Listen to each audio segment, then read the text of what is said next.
Hi guys, so in today's video we'll be studying the Veerashaiva tradition in Karnataka. So this is the third topic in the chapter Bhakti Sufi traditions. पहले दो topics I've already covered. You can see the description वाली link, उसमें I have tagged these videos.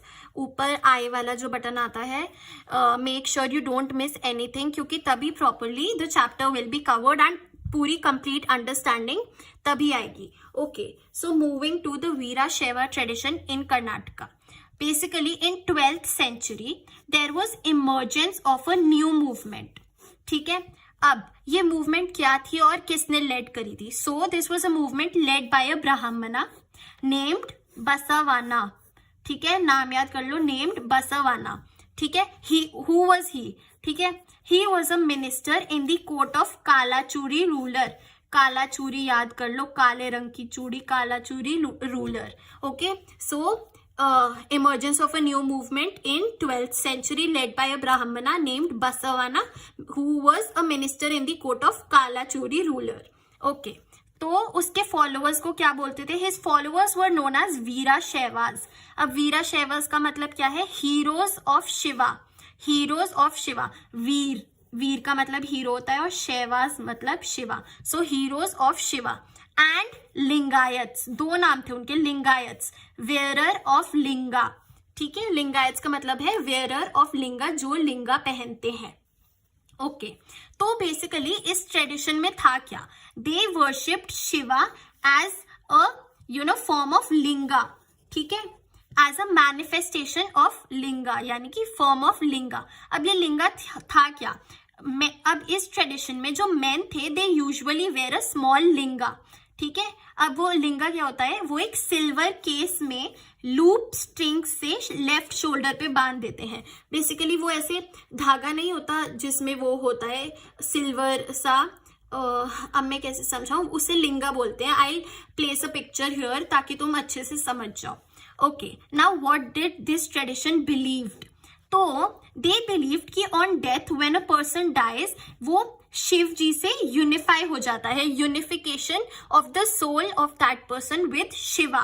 ठीक है, तो they did not believe in the concept of rebirth. They believed कि फिर वो इंसान वापस आता ही नहीं है इस दुनिया में. ओके, मूविंग फर्दर, इसीलिए वो प्रैक्टिस नहीं करते थे फ्यूनररी राइट्स. फ्यूनररी राइट्स मतलब जो फ्यूनरल पे राइट्स होती हैं, जैसे कि क्रिमेशन और जो भी जो धर्मशास्त्र में बताई गई हैं, वो ये नहीं करते थे. Because they did not believe that the person will come back in this world. इसीलिए वो बेरी करते थे डेड को. They used to bury the dead body. उसके बाद what did they challenge? They challenged the ideas of caste system and the concept of pollution. Pollution वाला concept मतलब untouchability, Shudras का. ठीक है, they questioned and did not believe in this, and they questioned the theory of rebirth जो Brahmanas proclaim करते थे. ठीक है, they were opposed to brahmanical norms. ठीक है, उनके फॉलोअर्स में मार्जिनलाइज्ड ग्रुप्स थे. मार्जिनलाइज्ड यानी कि जो जैसे ब्राह्मणास ने काफी कॉर्नर कर देते, जैसे कि विमेन एंड लोअर कास्ट्स, वो इसके फॉलोअर्स थे.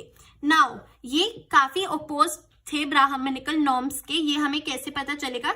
दे अपोज्ड द डिसअप्रूव्ड फॉर्म्स जो धर्मशास्त्र में लिख के गए हैं, जैसे कि पोस्ट प्यूबर्टी मैरिज, यानी कि they did not believe in child marriage and they propagated remarriage of widows. ठीक है, they supported remarriage of widows.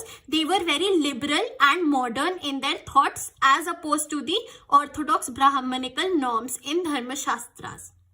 अब the most important thing is the source, कि हमें कैसे पता है इनके बारे में. How are we reading about this? हमें इतनी नॉलेज कैसे है? वो है हमें इसके सोर्स से, जो कि है वचनाज. वचनाज यानी कि सेइंग्स, जो कि कन्नड़ में बोथ मेन एंड विमेन जो फॉलोअर्स थे इसके ट्रेडिशंस के, उन्होंने लिखी थी.